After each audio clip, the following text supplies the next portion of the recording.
بسم الله الرحمن الرحيم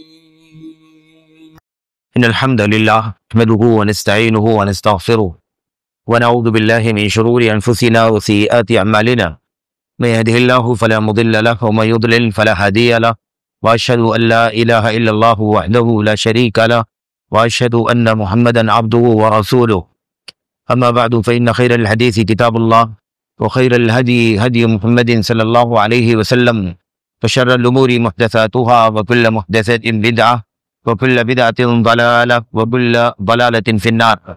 أعوذ بالله من الشيطان الرجيم. بسم الله الرحمن الرحيم. وإذا جاءهم أمر من الأمن أم الخوف أذاعوا به ولو ردوه إلى الرسول وإلى أولي الأمر منهم لعلمه الذين يستنبطونه منهم ولولا فضل الله عليكم ورحمته لاتبعتم الشيطان إلا قليلا. وقال النبي صلى الله عليه وسلم إن من أشراط الساعة أن يلتمس العلم عند الأصاغر. وجاء عن النبي صلى الله عليه وسلم أنه قال من تطبب ولم يعلم منه طب فهو ضامن، أو كما جاء عن النبي صلی اللہ علیہ وسلم.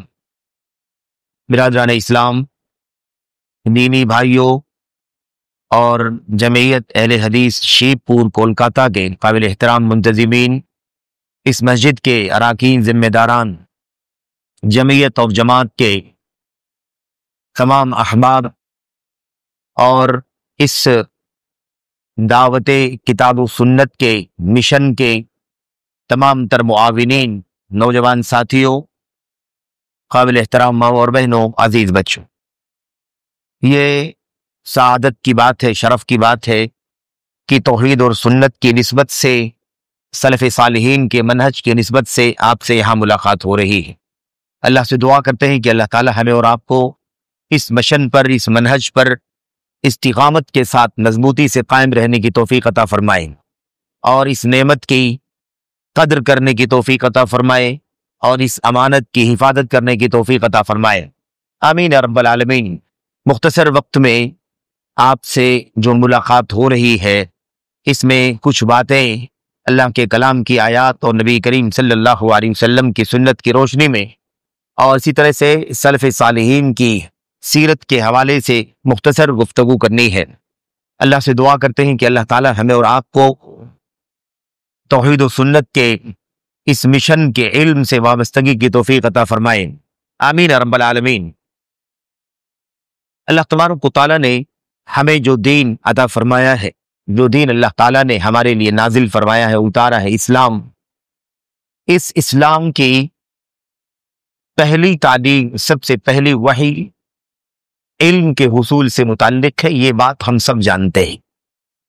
حصول علم، علم کا حصول، اقرأ بسم ربک الذی خلق، اور جو 5 آیتوں پر مشتمل پہلی وحی اتری تھی نبی کریم صلی اللہ علیہ وسلم پر، ان 5 آیات تو اگر آپ پڑھیں اور بالکل سرسری طور پر اس کا معنی، اس کا ترجمہ سمجھیں، تو جو نچوڑ اور خلاصہ نکل کر کے آئے گا وہ یہ ہے کہ اللہ تعالیٰ کے نام سے پڑھنا ہے.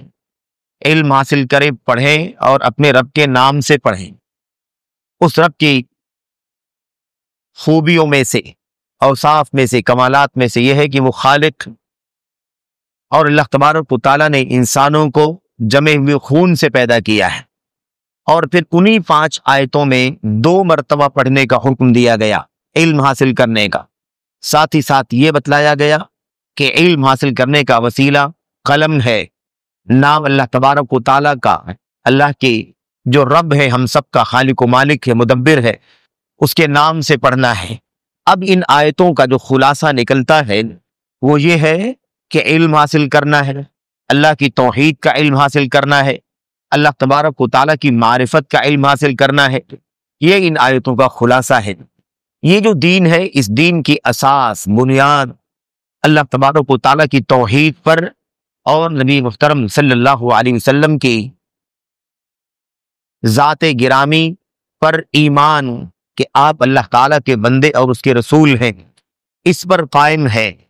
اور یہی دین اسلام کا انٹروڈکشن ہے، تعارف ہے. اگر کوئی پوچھے آپ جس دین کو مانتے ہیں اس دین کا 2 لفظوں میں تعارف کروائیں کہ وہ دین کیا ہے، کس دین کو فالو کرتے ہیں، تو اس کا جواب کیا ہے؟ اس کا جواب ہے ہم جس دین کو مانتے ہیں اس دین کا خلاصہ یہ ہے کہ اللہ کی صرف عبادت کی جائے اور اللہ کے نبی جس کو اللہ نے بھیجا ہے اس کی بتائے ہوئے طریقے کے مطابق اللہ کی عبادت کی جائے۔ تو دین اسلام نام ہے اللہ کی عبادت کا، اور اللہ کے نبی علیہ السلام کے بتائے ہوئے طریقے کے مطابق اللہ کی عبادت کا، یہ خلاصہ ہے دین اسلام کا، یہ دین کا نچوڑ ہے، دین کا یہ خلاصہ اور اس کا نچوڑ ہے۔ اب یہ جو دین ہے اسلام توحید پر، نبی علیہ السلام کی سنت پر مشتمل ہے، اس دین کے لیے اللہ تبارک و تعالیٰ نے قرآن کریم کا خزانہ اتارا، نبی کریم صلی اللہ علیہ وسلم کی سنتوں کا خزانہ اتارا۔ ایک شخص جو اللہ کے دین سے وابستہ ہونا چاہتا ہے اور اس کی ذمہ داری ہے کہ وہ اللہ کی کتاب سے، اللہ کے نبی علیہ السلام سے وابستہ ہو کر اللہ کے دین کا علم حاصل کرے۔ اور اس کتاب اور نبی کی سنت کا علم کہاں سے لے گا؟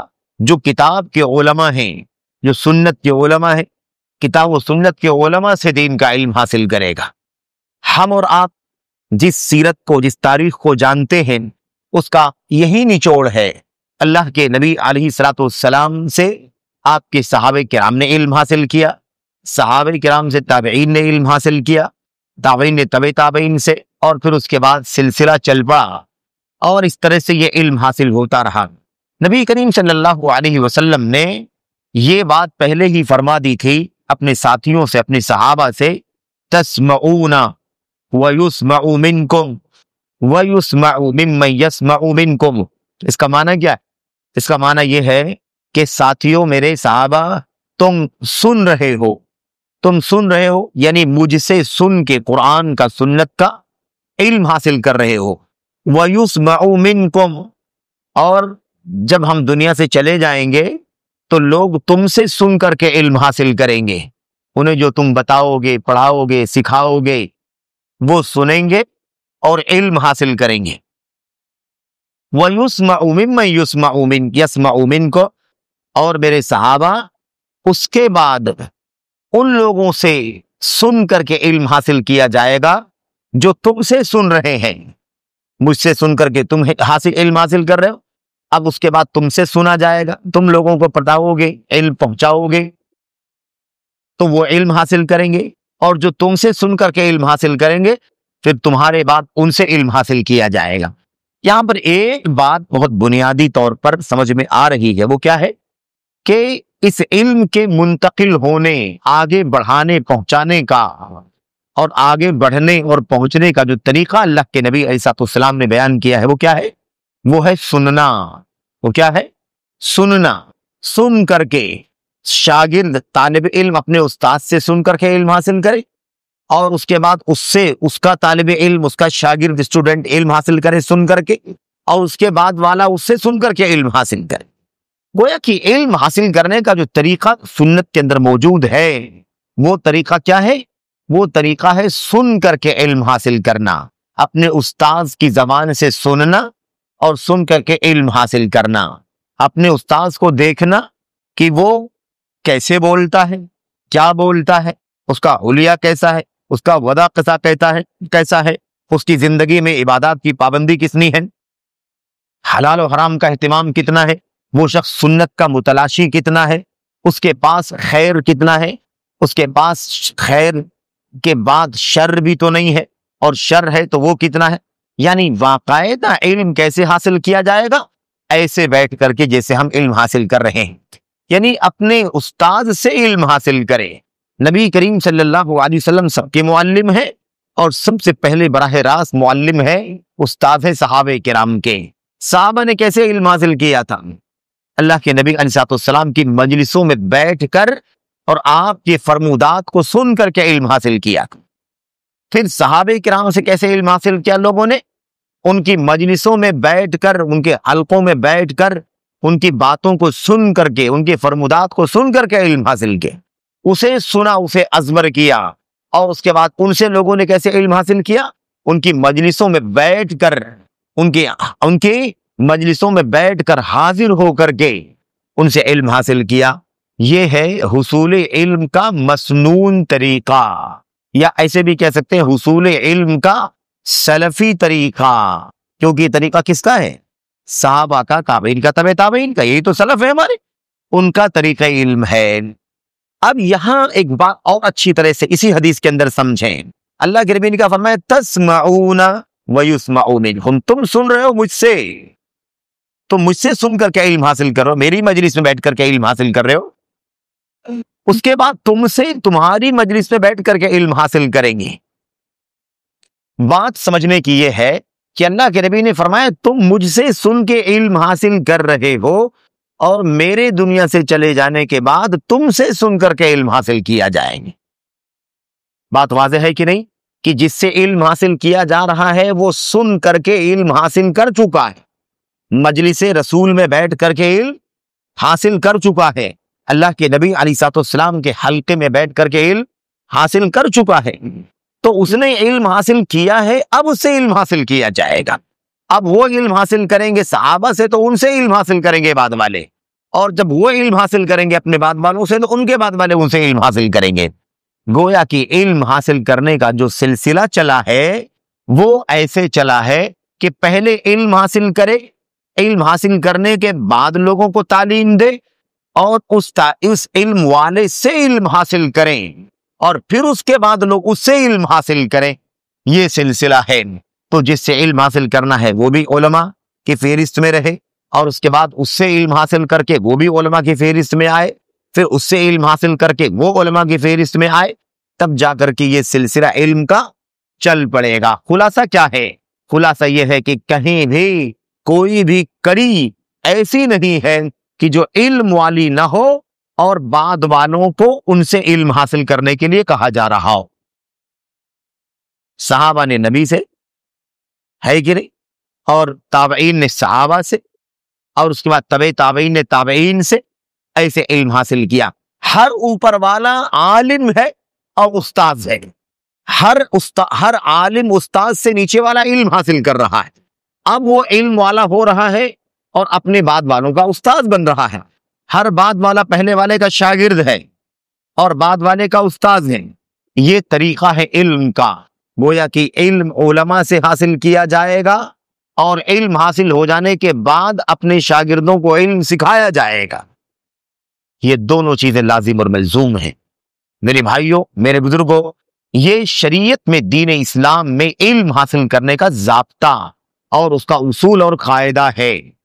جب تک اللہ کے نبی کے اصحاب اللہ کے نبی سے، تابعین اللہ کے نبی کے اصحاب سے، صحابہ سے، تبع تابعین نبی کریم صلی اللہ علیہ وسلم کے صحابہ کے شاگردوں سے، تابعین سے ایسے ہی علم حاصل کرتے رہے، تب تک کہ علم دین کا جنازہ کبھی نہیں اٹھا۔ علم سلامت تھا کہ نہیں سلامت تھا؟ اگر علم سلامت نہ ہوتا، کسی بھی طرح کی مصیبت سے سلامت تھا، نہ تو اس میں بلا علم کوئی بولنے والا تھا، نہ کسی جاہل سے کوئی بات والا سیکھنے والا تھا، ہے کہ نہیں؟ اوپر والے سے علم حاصل کیا ہے، اس کے بعد والا اس علم والے سے علم حاصل کر رہا ہے۔ اسی لیے صحابہ کرام کے دور میں، تابعین کے دور میں، تبع تابعین کے دور میں بالترتیب درجہ بدرجہ علم سلامت رہا۔ علم توحید، علم کتاب، علم سنت، فرائض، واجبات، حلال حرام، معاملات، اخلاق، کردار، تمام دین اسلام کے گوشوں کا علم کیسا رہا؟ پوری ضمانت، پوری امانت داری کے ساتھ منتقل ہوتا رہا اگلوں تک، الحمدللہ۔ اسی لیے اللہ کے نبی علیہ السلام نے ان صحابہ کرام اور تابعین اور تبع تابعین کو کیا کہا؟ پوری دنیا میں سب سے اچھے دور کے لوگ یہ تین دور کے لوگ ہیں، ان سے اچھا دور کے لوگ نہیں ہے دنیا کے اندر۔ بالترتیب سب سے اچھا دور صحابہ کا، اس کے بعد دوسرے نمبر پر تابعین کا، اس کے بعد تیسرے نمبر پر تبع تابعین کا۔ ایسا نہیں کہ تین دور افضل ہیں تو تینوں ایک درجے میں ہیں، ایک درجے میں نہیں ہے۔ صحابہ کا سب سے اونچا، اس کے بعد تبع تابعین کا، اس کے بعد تابعین کا، اس کے بعد تبع تابعین۔ یہ طریقہ تھا علم حاصل کرنے کا۔ میرے بھائیوں، اس حدیث سے نبی کریم صلی اللہ علیہ وسلم کے یہ پیغام واضح طور پر ہم کو ملتا ہے کہ ہم علم والوں سے علم حاصل کریں، علم والوں سے علم حاصل کریں۔ اور جب ہم علم والوں سے علم حاصل کر کے علم پہنچانے کے قابل ہو جائیں تو علم پہنچائیں. یہ علم حاصل کرنے کرانے کا، استاذی کا، شاگردی کا یہ اصول اور ضابطہ ہے. اللہ کے نبی علیہ الصلوۃ والسلام کے اصحاب، تابعین، تبع تابعین کا دور ایسے ہی رہا. ان کے بعد کے دور میں کیا ہوا؟ ان کے بعد کے دور میں بھی یہی سلسلہ چلتا رہا. تبع تابعین ہو گئے، اب تبع تابعین کے بعد تبع الاتباع، یعنی تبع تابعین کے نیچے والے، تبع تابعین کے نیچے والے. ان لوگوں نے کیسے علم حاصل کیا؟ ان لوگوں نے بھی اپنے علماء سے، اپنے مشائخ سے، اپنے اساتذہ سے علم حاصل کیا. اور اس کے بعد پھر محدثین کا دور آ گیا. محدثین کا امام احمد بن حنبل، امام بخاری، امام مسلم، ہے نا، امام نسائی، ترمذی، ابن ماجہ، دارمی، موطا وغیرہ، ان تمام کے کا دور آیا. موطا تو اور سب سے پہلے ہے، موطا امام مالک رحمۃ اللہ علیہ کی ان تمام کتابوں سے پہلے ہے. یہ سب محدثین کا دور آیا. کیسے علم حاصل کرتے تھے محدثین؟ ایسے ہی مجلس تحدیث منعقد ہوتی تھی. مجلس تحدیث، حدیث بیان کرنے کی مجلس. استاد بیٹھ کر کے حدیثیں بیان کرتا تھا اور یہ سنتے تھے، اس کو یاد کرتے تھے، لکھتے تھے. ایک طریقہ یہ تھا. دوسرا طریقہ یہ تھا کہ وہ سامنے جو حاضرین بیٹھے ہیں وہ حدیثیں پڑھتے تھے اور وہ استاد محدث سنتا تھا. اگر وہ صحیح ہوتا تھا تو ٹھیک ہے، اس میں کوئی کمی بیشی غلطی کچھ ہوتی تھی تو اس کی اصلاح کرتا تھا. یہ دو طریقے سب سے زیادہ معتبر طریقے تھے محدثین کے ہاں علم حاصل کرنے کے. ٹھیک ہے، یہی سلسلہ امت کے اندر قائم رہا، اور جب تک یہ سلسلہ قائم رہا تب تک بدعت، خرافات، ہے نا، ضلالت، گمراہی، فرقہ بندی، تفریق، نفس پرستی، ہے نا، یہ ان تمام چیزوں کا دورہ عام طور پر نہیں ہوا اس معنی میں کہ کچھ لوگ ایسے گمراہ ہو گئے، بدعت کا عقیدہ کسی نے رکھ لیا، لیکن فرقے کی شکل اختیار کی گئی ہو، یہ عام طور پر نہیں ہوا. اخیر میں چل کر کے فرقے کی شکل بنی، لیکن عام طور پر یہ تین دور علم حاصل کرنے کے معاملے میں سلامت رہا، سیف رہا. میرے بھائیوں، اب یہ جو ہم نے کہا نا استاد سے شاگرد اور پھر شاگرد سے اس کا شاگرد علم حاصل کرے، اس کی بڑی فضیلت ہے اللہ کے کلام میں، اللہ کے نبی کے فرمان میں. اللہ کے نبی علیہ الصلوۃ والسلام کی حدیث اگر ہم اختصار کے ساتھ دیکھیں تو اللہ کے نبی علیہ الصلوۃ والسلام نے فرمایا، ترمذی کی حسن درجے کی روایت میں آپ نے فرمایا، کل الدنیا کلھا ملعونہ، الدنیا کلھا ملعونہ ملعون ما فیہا، یا الدنیا ملعونہ ملعون ما فیہا الا ذکر اللہ وما والا وعالم ومتعلم. اللہ کے نبی صلی اللہ علیہ وسلم نے فرمایا دنیا لعنتی ہے. دنیا لعنتی، لعنت جب آئے تو لعنت کا معنی کیا ہوتا ہے؟ بد دعا. لعنت کا مطلب بد دعا، کہ اللہ کی رحمت سے بھگا دی جائے. دنیا لعنتی ہے یعنی اللہ تبارک و تعالیٰ کی رحمت سے دنیا کو پھٹکار دیا گیا ہے. کسی آدمی کے بارے میں کوئی کہے کہ فلاں پر اللہ کی لعنت، تو معنی کیا بنتا ہے؟ وہ کہ وہ بد دعا کر رہا ہے کہ اللہ تعالیٰ کی رحمت سے کیا ہو جائے، یہ دھتکار دیا جائے، بھگا دیا جائے. تو اللہ کے نبی فرماتے ہیں دنیا لعنتی ہے، اور دنیا میں جو کچھ ہے وہ بھی لعنتی. اللہ اکبر. دنیا لعنتی ہے اور دنیا کی جو چیزیں ہیں، دنیا کے اندر جو چیزیں وہ کیا ہیں؟ وہ بھی لعنتی ہے. اللہ اکبر. دنیا اور ما فیہا یہ سب لعنتی ہے. اس کے بعد اللہ کے نبی نے استثناء فرمایا 4 چیزوں کا جو اس دنیا کی لعنتی نہیں ہیں.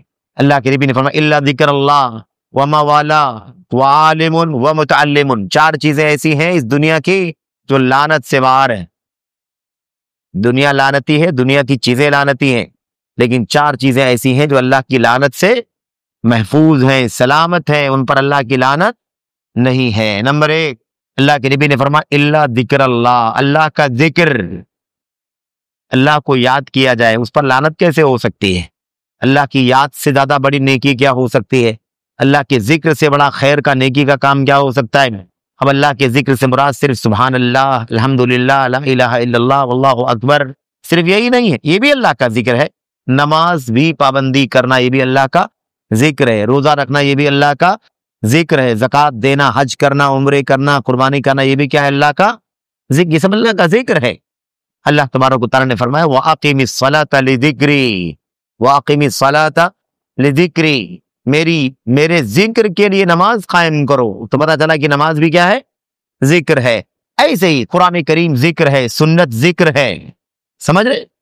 تو اللہ کے نبی کیا فرمایا؟ الا ذکر اللہ، سوائے اللہ کے ذکر کے۔ اللہ کا ذکر لعنت سے باہر، وما والا، اور جو اللہ کے ذکر سے محبت کرے، لگاؤ رکھے، جو اللہ کے ذکر سے محبت کرے، لگاؤ رکھے، وہ بھی لعنت سے باہر۔ اب جو بھی اللہ کا ذکر سے لگاؤ رکھتے ہیں وہ بھی اللہ کی لعنت سے کیا ہے؟ باہر۔ مثال کے طور پر میرے بھائیوں، دین سے محبت رکھیں، دین داروں سے محبت رکھیں، فرائض سے محبت رکھیں، نماز سے محبت، روزے سے محبت، سچائی سے محبت، ایمان سے محبت، اور اسی کے مقابل میرے بھائیوں کفر سے نفرت، شرک سے نفرت، بدعت سے نفرت، سمجھ رہے؟ الا ذکر اللہ وما والا، اللہ کا ذکر اور جو اللہ کے ذکر سے محبت اور تعلق رکھے، یہ کیا ہے؟ لعنت سے باہر۔ دو چیزیں ہو گئی، دو چیزیں اور ہیں، وعالم ومتعلم۔ تیسرا کون ہے جو لعنت سے باہر ہے؟ جو اللہ کے اسی سچے دین قرآن و سنت کا عالم ہے، جو قرآن و سنت کا عالم ہے وہ لعنت سے باہر ہے۔ وہ متعلم، اور جو اسٹوڈنٹ ہے، شاگرد ہے، طالب علم ہے، سیکھ رہا ہے، وہ بھی کیا ہے؟ لعنت سے باہر ہے۔ چار لوگ لعنت سے باہر۔ پوری دنیا اور دنیا کے اندر کی ساری چیزیں لعنتی ہیں سوائے چار چیزوں کے: اللہ کا ذکر، اللہ کے ذکر سے محبت کرنے والے، لگاؤ رکھنے والے، اللہ کے دین کا عالم اور اللہ کے دین کا طالب علم۔ چار لوگ لعنت سے باہر ہیں۔ دیکھا آپ نے ابھی وہ حدیث ہم لوگوں نے پڑھی نا کہ تم سنو گے، تم سے تمہارے بعد والے تم سے سنیں گے، اور ان کے بعد والے تم سے سننے والوں سے سنیں گے۔ دیکھا آپ نے، عالم اور متعلم، سکھانے والا اور سیکھنے والا، عالم اور متعلم، سیکھنے والا اور سکھانے والا۔ اللہ کے نبی فرماتے ہیں یہ لعنت سے محفوظ ہیں، یہ اللہ کی لعنت سے محفوظ، یہ تو اللہ کی رحمت کے مستحق ہیں، اللہ کے دین کا علم حاصل کر رہے ہیں۔ اللہ کی رحمت کے مستحق ہے کہ نہیں مستحق ہے؟ یہ اللہ کے گھر میں ہم لوگ بیٹھے ہوئے ہیں، یہ مسجد شیب پور کی، ہم لوگ یہاں بیٹھے ہوئے ہیں، مسجد جماعت اہل حدیث کی ایک مسجد ہے۔ اللہ کے نبی نے فرمایا تھا جو بھی ہے نا قوم، جو لوگ بھی اللہ کے گھروں میں سے کسی گھر میں بیٹھیں گے، ترجمہ آپ جانتے ہیں ہے نا، ما جلس قوم مجلسا یتلون کتاب اللہ ویتدارسونہ فیما بینہم، جو لوگ بھی اللہ کے گھروں میں سے کسی گھر میں بیٹھیں اور قرآن کا سنت کا مذاکرہ کریں، علم حاصل کریں، الا نزلت علیہم السکینہ، ایسے لوگوں پر سکون اترتا ہے، وحفتہم الملائکہ، اور ایسے لوگوں کو فرشتے گھیر لیتے ہیں، ہے نا، اور وتغشاہم الرحمہ، اور ان غشیتہم الرحمہ، ان کے اوپر رحمت کا سایہ ہو جاتا ہے، ڈھانپ لیتی ہے رحمت، وذکرہم اللہ فی من عندہ، اور اللہ تبارک و تعالیٰ ان کا تذکرہ اپنے پاس کے فرشتوں میں کرتا ہے۔ دیکھا آپ نے، اللہ کے گھر میں بیٹھ کر کے قرآن کا سنت کا علم حاصل کرنے والوں کو اللہ تعالیٰ نے کیا عطا فرمایا؟ اللہ کی طرف سے سکون ملا، رحمت ملی، ہے نا، سکون ملا، رحمت ملی، اور اللہ تبارک و تعالیٰ کی طرف سے اس کے فضل و کرم کا سایہ ہو گیا، اور اللہ تعالیٰ فرشتوں میں اس کا ذکر کرتا، دیکھو میرے نیک بندوں کو۔ تو یہ علم حاصل کرنے کی فضیلت ہے، لیکن علم حاصل کرنے کا طریقہ کیا ہوگا؟ وہ استاذ علم والا ہو، استاذ کیسا ہو؟ علم والا ہو، کیونکہ نبی کے صحابہ نبی کے شاگرد ہیں، علم والے، اور پھر صحابہ سے علم حاصل کرنے والے وہ بھی کیا ہیں؟ وہ بھی علم والے ہو گئے، اب وہ بھی علم پہنچانے کا کام کر رہے ہیں، اور اس کے بعد نیچے والے اپنے اوپر والے سے علم حاصل کر کے علم والے ہو رہے ہیں۔ اس لیے اسے اس بات کو سمجھنے کی ضرورت ہے۔ اب اگر اس سے باہر کوئی نکلتا ہے تو پھر وہ اپنے دین کو، اپنے ایمان کو خطرے میں ڈالتا ہے۔ اگر علم کا یہ راستہ، جو راستہ نبی نے بتلایا ہے، صحابہ کرام نے، اس راستے سے ہٹ کر کے اگر کوئی علم حاصل کرتا ہے اللہ کے دین کا، تو اپنے دین کو خطرے میں ڈالتا ہے۔ اگر وہ علم والا نہیں ہے، اس سے علم حاصل کرتا ہے، تو ہم سب جانتے ہیں کہ کسی جاہل سے کوئی علم حاصل نہیں، جاہل سے جہالت حاصل ہوگی، عالم سے علم حاصل ہوگا، اور جس چیز کا علم والا ہوگا اس چیز کا علم حاصل ہوگا اسے۔ اگر وہ میڈیکل لائن کا ہوگا تو اس سے میڈیکل کا علم حاصل ہوگا، وہ حکیم ہوگا تو حکمت کا علم حاصل ہوگا، وہ وائر مین ہوگا تو وائرنگ کا علم حاصل ہوگا، کارپینٹر ہوگا تو کارپینٹر کا علم حاصل ہوگا، وہ سائنٹسٹ ہوگا تو سائنس کا علم حاصل ہوگا، ہے کہ نہیں؟ وہ انجینئر ہوگا ٹیکنیکل میکنیکل تو اس کو اس کا علم ہوگا، وہ آٹو موبائل کا ہوگا تو اس کو گاڑیوں کا علم حاصل ہوگا، گاڑی کیسے بنتی ہے، جس میدان کا علم والا ہوگا اس میدان کا علم اس سے حاصل ہوگا۔ ایسا نہیں ہو سکتا کہ آپ اس مجلس میں بیٹھ کر کے ڈاکٹری کا علم حاصل کریں، ایسا نہیں ہو سکتا کہ آپ اس مجلس میں بیٹھ کر کے ہے نا میڈیکل سائنس یا سائنس کا طب کا علم حاصل کریں، نہیں ہو سکتا ہے، اس لیے کہ یہ مجلس اس کی نہیں ہے۔ تو اس مجلس میں دوسرا علم حاصل نہیں ہو سکتا تو دوسروں کی مجلسوں میں دین کا علم حاصل۔ اسی بات کو اللہ کے نبی صلی اللہ علیہ وسلم نے امت کو سمجھایا تھا۔ باتیں سب لمبی ہیں، لمبی گفتگو کا تقاضا ہے، لیکن ظاہر ہے کہ وقت مختصر ہے، میں ایک دو بات ذکر کر کے ہے نا بات ختم کروں گا۔ اللہ کے نبی علیہ السلام کی ایک دو حدیثیں آپ کے سامنے پڑھی گئی ہیں، اور اللہ کے کلام کی وہ آیت کریمہ پڑھی گئی ہے، سورۃ النساء کی آیت کریمہ پڑھی گئی ہے۔ اللہ تبارک و تعالیٰ نے اس حدیث میں، اس آیت کریمہ میں کیا فرمایا کہ لوگوں کا حال یہ ہے کہ جب بھی ان کے سامنے کوئی معاملہ آتا ہے، کوئی ایشو آتا ہے، کوئی بات پھیلتی ہے، اڑ جاتی ہے، ایسا ہو گیا ہے، خوف کا معاملہ ہو، ڈر کا معاملہ ہو یا امن کا معاملہ ہو، تو فوراً کیا کرتے ہیں لوگ؟ اسے پھیلا دیتے ہیں، نشر کر دیتے ہیں، اڑا دیتے ہیں۔ جبکہ ہونا کیا چاہیے؟ ہونا یہ چاہیے کہ کوئی بھی بات پھیلانے سے پہلے اسے اپنے ذمہ داروں تک پہنچاؤ، اپنے علماء تک پہنچاؤ کہ ایسی بات ہم نے سنی ہے، اس کی کیا حقیقت۔ اس کو پھیلانے سے پہلے، اس کو عام کرنے سے پہلے کیا ضروری ہے؟ ضروری ہے کہ اسے علماء سے، ذمہ داروں سے رجوع کر لیا جائے۔ یہ بات اللہ تبارک و تعالیٰ نے فرمائی ہے۔ رہی بات اللہ کے نبی کی حدیث کی، تو اللہ کے نبی نے اپنے حدیث میں کیا فرمایا؟ آپ علیہ الصلوۃ والسلام نے، بہت ساری حدیثوں میں اس بات کا ذکر ہے، آپ نے اس حدیث کے اندر یہ عظیم الشان بات ارشاد فرمائی۔ وہ بات کیا ہے؟ اللہ کے نبی نے فرمایا، یہ میرے ساتھیوں جو طریقہ تم نے علم حاصل کرنے کا مجھ سے سیکھا ہے، یہ علم حاصل کرنے کا اصلی طریقہ ہے کہ مجھ سے تم علم حاصل کر رہے ہو، اور تم سے تمہارے بعد والے علم حاصل کریں گے، اور تمہارے بعد والوں سے ان کے بعد والے علم حاصل کریں گے۔ سب علماء ہیں، اوپر والے علماء ہیں، نیچے والے ان سے علم حاصل کر رہے ہیں، وہ علماء ہو جائیں گے تو ان سے نیچے والے علم حاصل کریں گے۔ اللہ کے نبی علیہ السلام نے فرمایا، لیکن قیامت سے پہلے ایک زمانہ ایسا آئے گا یلتمس العلم عند الاصاغر، کہ علم جو ہے وہ چھوٹوں کے پاس حاصل کیا جائے گا، حقیر لوگوں کے پاس علم حاصل کیا جائے گا، دین کے اعتبار سے جن کی کوئی حیثیت نہیں ہے، ایسے لوگوں سے علم حاصل کیا جائے گا۔ ان من اشراط الساعۃ ان یلتمس العلم عند الاصاغر، قیامت کی نشانیوں میں سے ایک نشانی ہے کہ علم اصاغر سے حاصل کیا جائے گا۔ اصاغر جو ہے یہ اکابر کا الٹا ہے۔ اکابر کے معنی ہوتے ہیں سب سے بڑے، اور اصاغر کا مطلب ہوتا ہے سب سے چھوٹے۔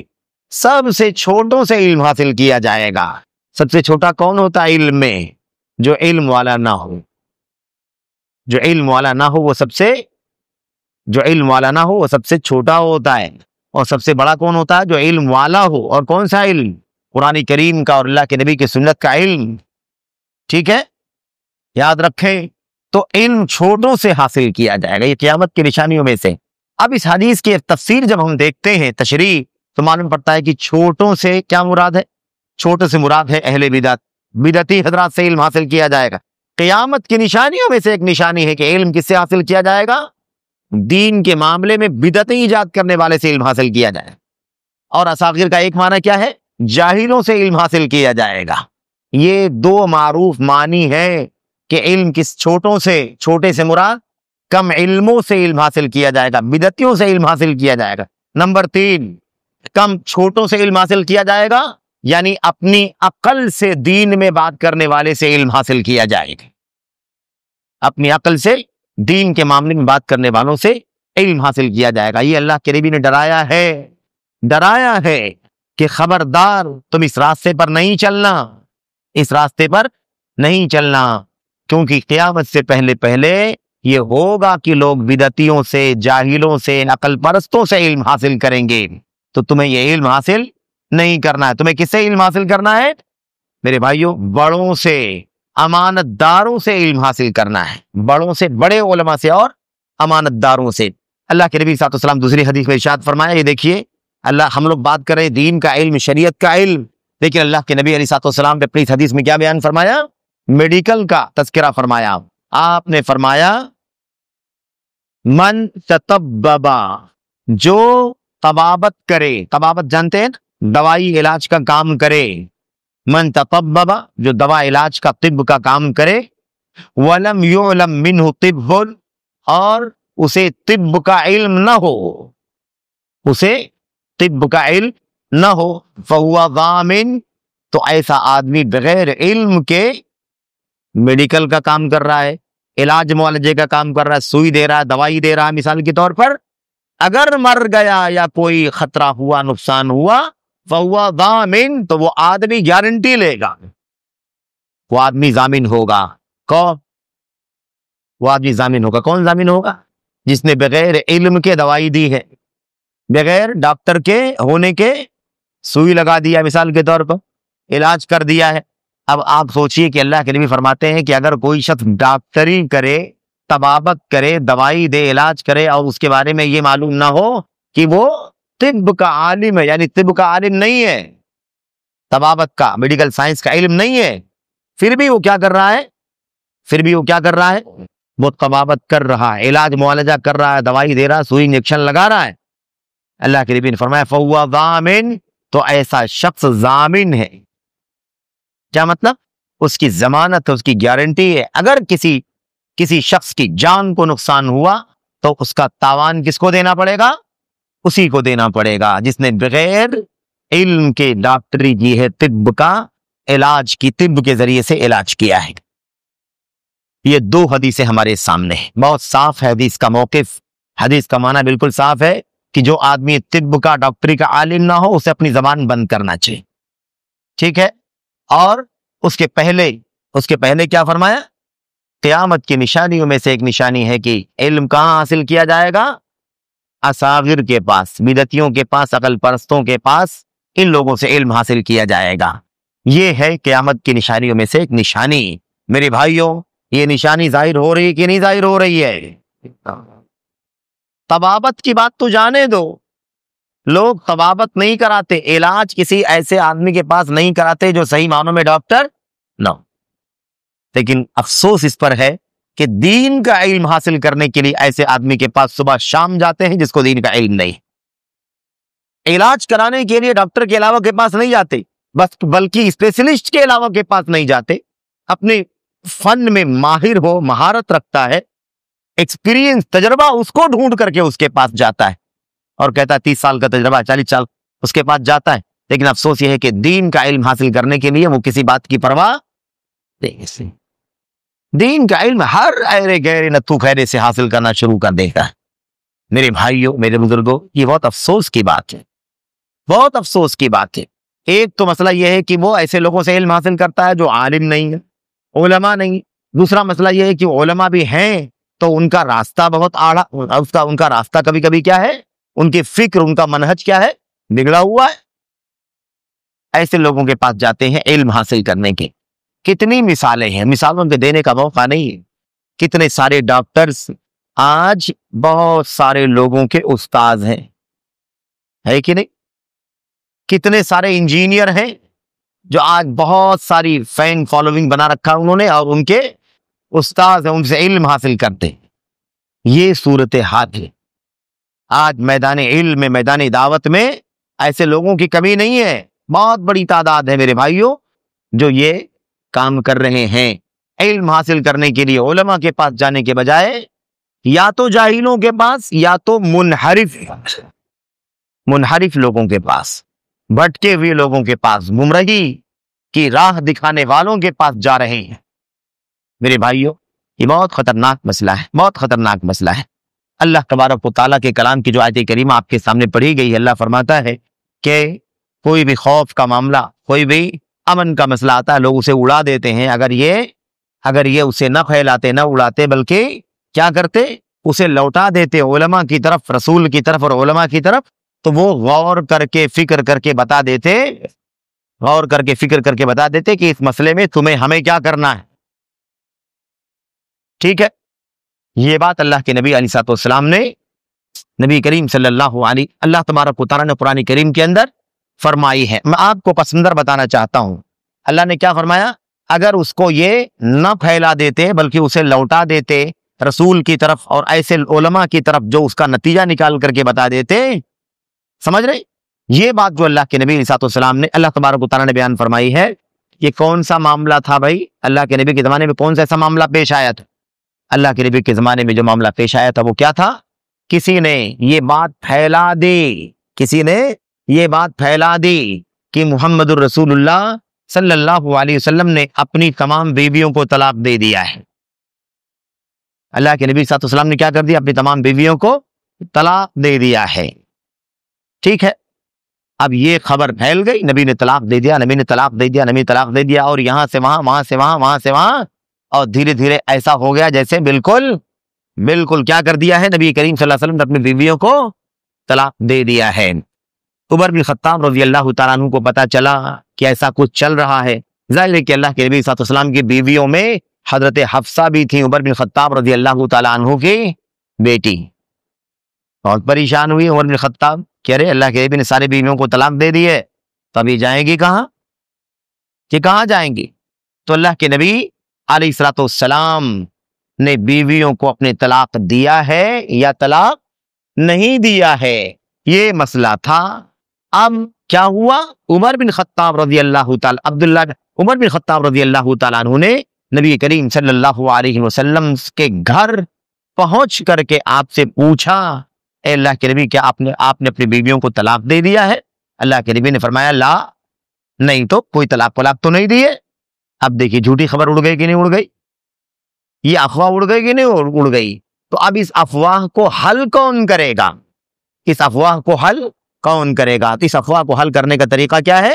طریقہ یہ ہے کہ جس کے بارے میں جو بات پھیلائی گئی ہے اسی سے کانٹیکٹ کر کے مسئلہ حل کرنا ہے کہ نہیں؟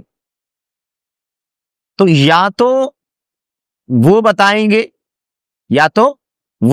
گے جن کا معاملہ ہے، اور یا پھر اس سلسلے میں وہ لوگ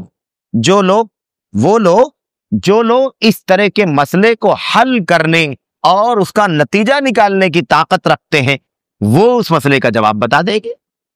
مثال کے طور پر یہ اس معاملہ جو ہوا کہ کیا اللہ کے نبی نے بیویوں کو طلاق دے دیا ہے، تو اللہ کے نبی نے فرمایا نہیں. معاملہ صاف ہو گیا کہ نہیں صاف ہو گیا؟ بہت سارے لوگوں نے کیا یہ افواہ اڑا رکھی تھی. اب عمر بن خطاب رضی اللہ تعالیٰ بیان فرماتے ہیں کہ جو اللہ تعالیٰ نے فرمایا ہے کہ اگر اسے رسول کی طرف لوٹاتے اور ذمہ داروں کی طرف لوٹا دیتے تو بہتر ہوتا، تمہارے لیے بہتر ہوتا. لوٹا دینا کس کی طرف؟ رسول کی طرف، اور دوسرے جو لوگ ان مسائل کو سمجھنے کی صلاحیت رکھتے ہیں ایسے لوگوں کے پاس لوٹا دینا. اب عمر بن خطاب رضی اللہ تعالیٰ عنہ کو جیسے پتا چلا، آپ نے معلومات کرائی کہ اللہ کے نبی نے فرمایا نہیں، کوئی طلاق تو نہیں دی ہے میں نے. تو اب عمر بن خطاب آئے، مسجد کے دروازے پر کھڑے ہوئے اور کہنے لگے سن لو، رک جاؤ ساتھیو، رک جاؤ، یہ جھوٹی خبر تھی، کسی نے پھیلا دی تھی. اللہ کے نبی صلی اللہ علیہ وسلم نے بیویوں کو طلاق نہیں دی ہے، میں نے پوچھ لیا ہے، اللہ کے نبی نے طلاق نہیں دی ہے. ٹھیک ہے، طلاق نہیں دی. اب اس کے بعد عمر بن خطاب خود کہتے ہیں اپنے بارے میں، کہتے ہیں وہ تو رسول ہیں صلی اللہ علیہ وسلم جن کے پاس میں نے بھیج کے کنفرم کیا ہے طلاق دیا ہے یا طلاق نہیں دیا ہے، لیکن اس میں ذمہ دار تھا اور میں نے اپنی ذمہ داری ادا کی. میں ذمہ دار تھا اور میں نے اپنی ذمہ داری ادا کی. نبی کریم صلی اللہ علیہ وسلم سے پوچھا کہ آپ نے کیا اپنی بیویوں کو طلاق دے دیا ہے؟ آپ نے بتلایا کہ نہیں، طلاق نہیں دیا ہے. تب جا کر کے یہ مسئلہ واضح ہوا. تو پتہ کیا چلا؟ اللہ فرماتا لَعَلِمَهُ الَّذِينَ يَسْتَنبِطُونَهُ مِنْهُمْ، اگر اسے علم والوں کی طرف لوٹا دیں گے تو علم والے اس سے صحیح نتیجہ نکال کر کے آپ کو اس سے آگاہ کر دیں گے، بتا دیں گے. یہ طریقہ ہونا چاہیے. آج حالت دار کیا ہے میرے بھائیوں؟ حالت دار یہ ہے کہ علم حاصل کرنے کا معاملہ سب سے زیادہ حقیر ہو گیا، حقیر. میرے بھائیوں، ہم بازار میں جاتے ہیں نا تو آلو بھی پیاز بھی خریدنا ہوتا ہے نا تو ایسے چپ چاپ اٹھا کے نہیں لے لیتے، پتہ لگاتے کہ نہیں پتہ لگاتے، صحیح ہے کہ نہیں صحیح ہے، تازہ ہے کہ باسی ہے، کب کا ہے، کیا ہے کہ نہیں. اچھا سے اچھا تازہ سے تازہ تلاش کرتے ہیں اور پھر اس کے بعد اسے لے کر کے جاتے ہیں. آپ بتائیں دنیا کے معاملے میں اتنا تحقیق اتنا ریسرچ اور دین کے معاملے میں کوئی پرواہ, دین کے معاملے میں کوئی پرواہ نہیں. اور جب یہ حالت ہو جاتی ہے کہ عوام اپنے علماء سے کٹ جاتی ہے, اپنے علماء سے عوام کیا ہو جاتی ہے, کٹ جاتی ہے, تو ایسی صورت میں ہوتا کیا ہے, پھر جاہلوں کا دور دورہ ہو جاتا ہے. کوئی ڈاکٹر آتا ہے, مائک لگاتا ہے, بڑی بڑی کانفرنسیں کرتا ہے اور لوگوں کو یہ ظاہر کرتا ہے کہ سب سے بڑا علم والا میں ہوں اور بہت سارے علماء کو میں اپنے دائیں بائیں ہاتھ میں رکھتا ہوں. یہ دیکھو سارے علماء کی بھیڑ لگی ہوئی میرے پاس. یہ کام کرتا ہے. کوئی انجینئر ہوتا ہے, کوئی وکیل ہوتا ہے, یہ سب کے سب اپنے پیشے سے بھاگے ہوئے, اپنے پیشے سے بھاگ بھاگ کے جس کا علم ہے, جو پڑھا ہے, اس میں کام نہیں کرتے, اس میں کام نہیں کرتے. ڈاکٹر ہے تو ڈاکٹر رہے, کیا پریشانی کی بات. انجینئر ہے تو انجینئرنگ کام کرے, وکیل ہے تو وکالت کرے, کیا پریشانی کی بات ہے. بھائی آدمی اپنی صلاحیت سے دین کو فائدہ پہنچا سکتا ہے کہ نہیں پہنچا سکتا ہے. ایک اگر ڈاکٹر ہے مثال کے طور پر, تو جماعت میں اور مسلمانوں میں کتنے سارے مریض ہیں, وہ اگر چاہے تو خدمت خلق کر سکتا ہے, ثواب کما سکتا ہے, رعایتی خرچے پر علاج معالجہ کر سکتا ہے کہ نہیں کر سکتا.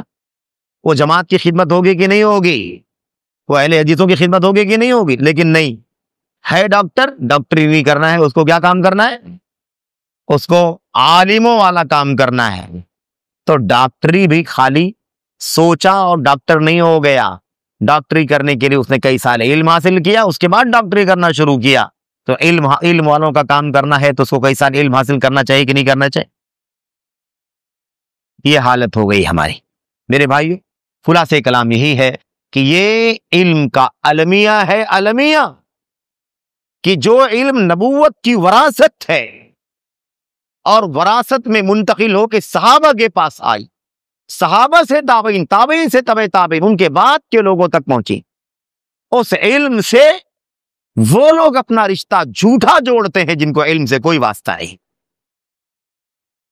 کوئی واسطہ نہیں اور کوئی مبالغہ نہیں. قرآن کریم کو دیکھ کر کے پڑھنا بھی ایسے بہت سارے ڈاکٹروں کو, انجینئروں کو نہیں آتا, لیکن ان کے پاس پیسے ہیں, ان کو 10,000 20,000 کا موبائل چاہیے اور ایک کیمرہ چاہیے بس. اس کے بعد وہ مفتی بھی ہے, اس کے بعد وہ علامہ بھی ہے. اچھا غلطی انہی کی نہیں ہے, صرف ہم لوگ بہت زیادہ پارسا نہیں ہے, ہم لوگ بھی مجرم ہیں. آپ کو ہم کو اتنا سمجھ میں نہیں آتا کہ ان جاہلوں سے دین کیسے حاصل ہوگا. کسی بڑھئی کے پاس آپریشن کرانے کے لیے کوئی گیا آج تک؟ میرے بھائی کیسے ایک مسلمان گوارا کرتا ہے کہ دین کا علم, حلال حرام, عبادات, معاملات, اخلاق, کردار, ایمان, اس کا علم حاصل کرنا ہے, اور کس کے پاس علم حاصل کرنے کے لیے جا رہا ہے؟ کوئی ڈاکٹر کے پاس, کوئی انجینئر کے پاس, کوئی وکیل کے پاس, کوئی فلاں کے پاس, کوئی فلاں کے پاس جا رہا ہے. تو خالی مجرم وہی نہیں ہے, ان کو شہرت چاہیے تو ہم کو بھی گمراہی چاہیے کہ نہیں چاہیے. یہ کام ہے ہمارا, یہ کردار ہے. یاد رکھو میرے بھائیوں, ہمارے اسلاف کا طریقہ, بات وقت زیادہ ہو رہا ہے, ختم کر رہا ہوں میں, وقت زیادہ. ہمارے اسلاف طریقہ کیا تھا؟ اللہ اکبر. ہمارے اسلاف کا طریقہ یہ تھا کہ جاہل نہیں, بہت کچھ جاننے والا, لیکن جس فیلڈ کا وہ ماہر ہے اسی فیلڈ کا علم اس سے حاصل کیا کرتے. اللہ کے نبی علیہ السلام نے فرمایا سب سے زیادہ حلال و حرام کا علم معاذ بن جبل کو ہے. جس کو حلال و حرام, فقہی مسائل, نماز کے مسائل, روزے کے مسائل, طہارت کے مسائل, یہ سب مسائل جاننا, وہ کس سے پوچھے؟ معاذ بن جبل سے. ہے کہ نہیں؟ ان سے پوچھو. جن کو فرائض کا علم جاننا ہو, مرنے کے بعد کس کو کتنا حصہ ملے گا, 1/4, 1/8, 1/2, 1/3, 1/6, 2/3, کتنا کس کو ملے گا؟ اگر اس کا علم حاصل کرنا ہو تو کس سے حاصل کرو؟ زید بن ثابت ہے سب سے بڑے علم والے اس میں, ہے کہ نہیں؟ نسب کا علم, خاندان کا علم, نسب, شجر نسب, کون کس کا باپ, پھر اس کا باپ, اس کا باپ, یہ اس قبیلے کا, یہ اس قبیلے کا, یہ اس فلاں کا. جس کو نسب کا علم حاصل کرنا ہو کس سے حاصل کرے؟ حضرت ابوبکر صدیق رضی اللہ تعالیٰ عنہ. قضا, کوئی جھگڑا تکرار ہو جائے, مار پیٹ ہو جائے, کوئی بھی جھگڑا ہو جائے, طلاق کیا کہتے ہیں, طلاق ہے, نکاح ہے, کوئی مسئلہ ہے، یا اس کے علاوہ مثال کے طور پر شراب ہے، قتل ہے، خونریزی ہے، مثال کوئی بھی ایسا قضیہ، تو اس کا فیصلہ کرنے کے لیے سب سے اچھا جج کون بن سکتا امت کے اندر؟ علی بن ابی طالب رضی اللہ تعالی، اقضاہم علی، سب سے بڑے قاضی جج علی بن ابی طالب رضی اللہ تعالیٰ عنہ۔ ہمیں تو اللہ کے نبی نے جو دین عطا فرمایا ہے وہ ایسا ہے۔ سارے صحابہ عالم تھے کہ نہیں عالم تھے؟ سارے صحابہ توحید جانتے تھے کہ نہیں جانتے تھے؟ سنت جانتے تھے کہ جانتے تھے؟ حلال جانتے تھے کہ نہیں جانتے تھے؟ فرائض جانتے تھے کہ نہیں جانتے تھے؟ سارے صحابہ سارے علوم رکھتے تھے کہ نہیں رکھتے تھے؟ لیکن پھر بھی اللہ کے نبی فرماتے ہیں یہ سب سے زیادہ مہارت اس میں، یہ سب سے زیادہ مہارت اس میں، یہ صحابی کو سب سے زیادہ مہارت اس علم میں، فلاں کو فلاں علم میں، فلاں کو فلاں علم میں، اس لیے تمہیں چاہیے کہ تم اس کا علم اس سے حاصل کرو، اس کا علم اس سے حاصل کرو۔ اسلام تو اسپیشلٹی کی بات کرتا ہے، کون کس کے اندر اسپیشلٹی رکھتا اس سے اس کا علم حاصل۔ اور آج ہم اتنا آزاد ہو گئے ہیں کہ ہم یہ بھی نہیں دیکھتے ہیں کہ وہ مولوی بھی ہے کہ نہیں، عالم بھی ہے کہ نہیں، ہر جاہل آنے دو۔ بھئی آپ کو عقیدہ سیکھنا ہے تو ڈاکٹر کیسے آپ کو عقیدہ سکھائے؟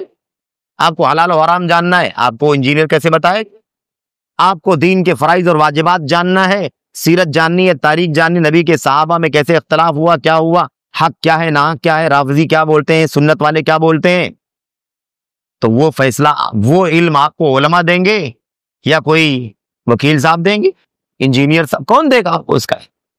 لیکن المیہ ہے آج، مصیبت یہی ہے میرے بھائی، کئی ڈاکٹر مارکیٹ میں، کئی وکیل، کئی انجینئر، لائن لگی ہوئی ہے، اور یہ فتنہ شروع ہوتا ہے تو پھر سلسلہ اس کا چل پڑتا ہے۔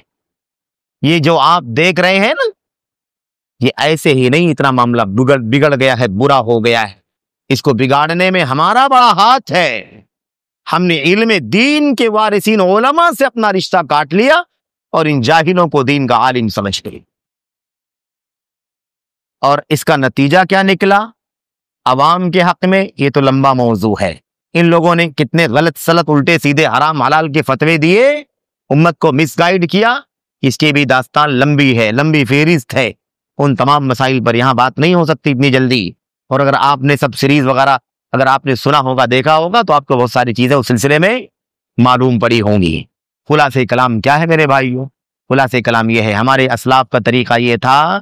اچھا، یہ تو بات ہو رہی تھی ابھی تک کہ یہ جاہل ہیں، آؤٹ سائڈر ہیں، علم دین کے لائن کے لوگ نہیں ہیں۔ اس کے بعد دوسرا مسئلہ کیا ہے؟ بدعتیوں سے علم حاصل کر رہے ہیں۔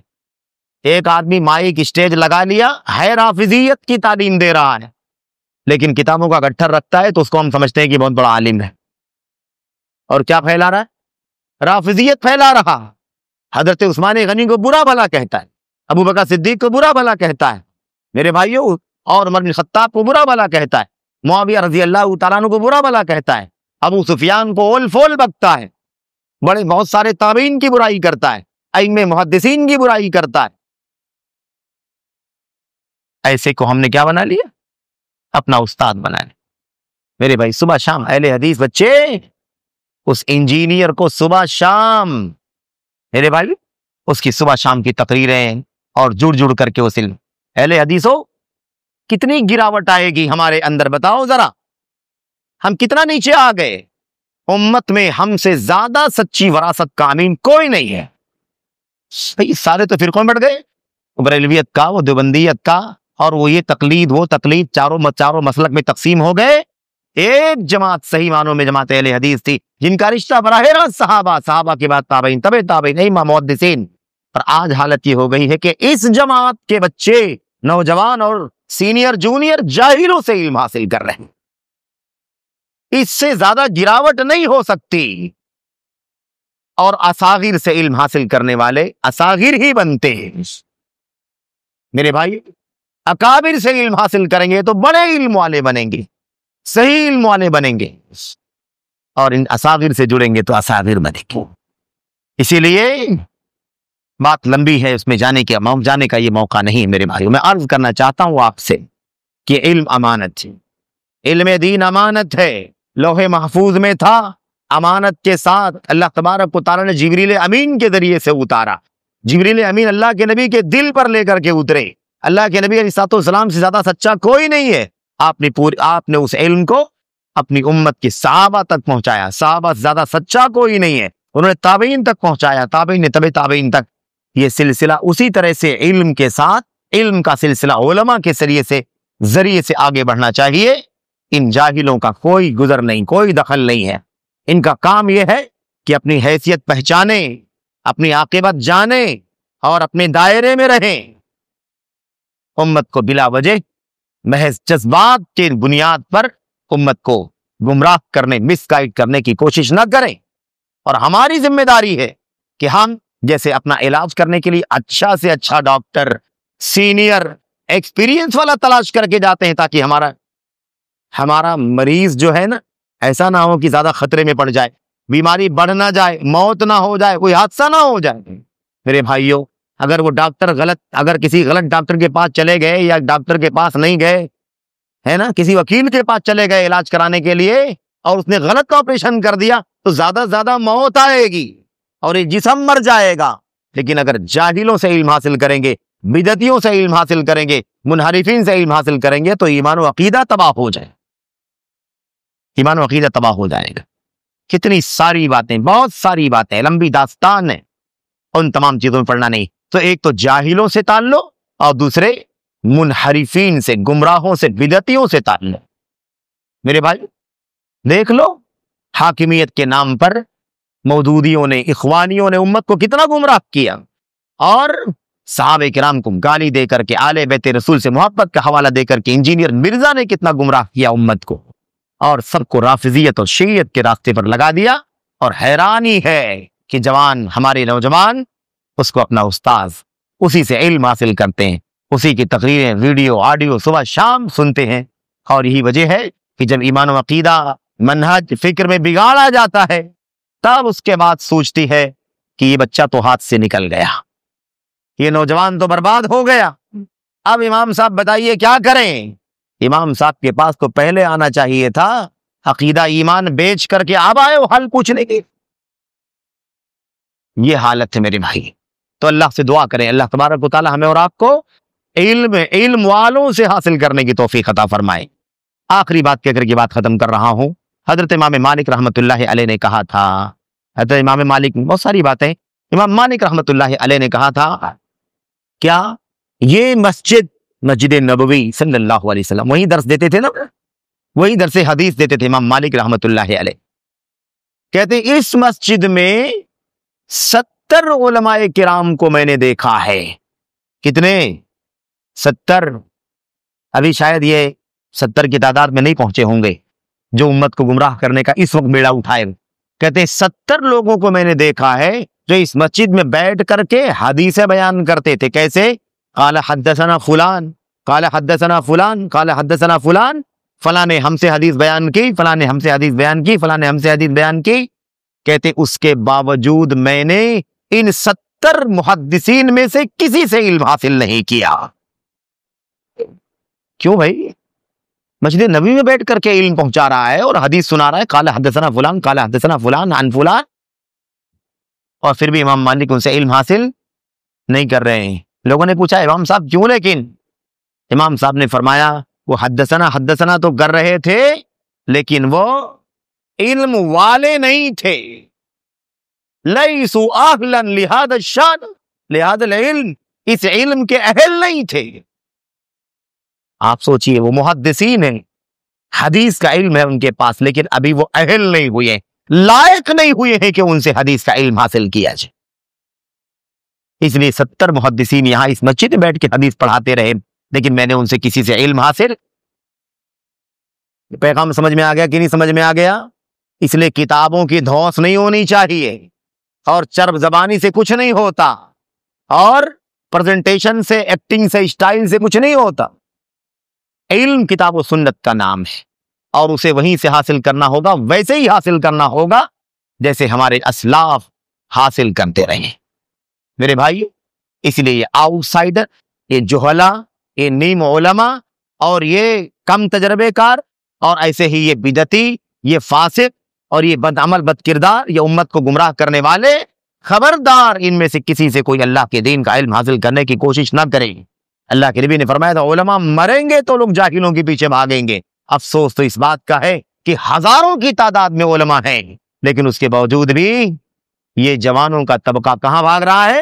علماء کے ہوتے ہوئے جاہلوں کے پیچھے بھاگ رہا ہے، اپنے عقیدے خراب کر رہا ہے، اپنا منہج خراب کر رہا ہے، سنت کی راہ سے بھٹک رہا ہے، صحابہ کے منہج سے گمراہ ہو رہا ہے۔ تو الغرض خلاصہ کلامی ہے میرے بھائیوں کہ ہماری اور آپ کی ذمہ داری یہ ہے کہ ہم علم کہاں سے حاصل کریں؟ کس سے؟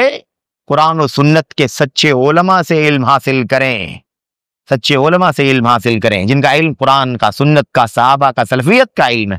اللہ تعالیٰ ہم اور آپ کو اس کی توفیق عطا فرمائے، اور جاہلوں سے، کم علموں سے، بے علموں سے، نادانوں سے، اور ایسے ہی بدعتیوں سے، فاسقوں سے، اصاغر سے، گئے گزروں سے، عقل پرستوں سے، الگ الگ فرقے اور الگ الگ نظریات پر کام کرنے والے، اپنے مفاد کے لیے امت کو گمراہ کرنے والوں کی مجلسوں سے اپنے آپ کو دور کرے، اور ان سے علم حاصل کرنے سے کہ ہرگز کوشش نہ کرے، ان سے اپنے آپ کو دور رکھیں۔ یہ ہماری اور آپ کی بنیادی ذمہ داری ہے۔ اللہ سے دعا ہے کہ اللہ تعالیٰ ہمیں اور آپ کو علم کے سورسز سے حاصل کرنے کی توفیق عطا فرمائے، اور علم کو علم کے اصولوں سے سیکھنے کی توفیق عطا فرمائے۔ آمین رب العالمین، وصلی اللہ وسلم وبارک علی نبینا محمد وعلی آلہ وصحبہ اجمعین۔ والسلام علیکم ورحمۃ اللہ وبرکاتہ۔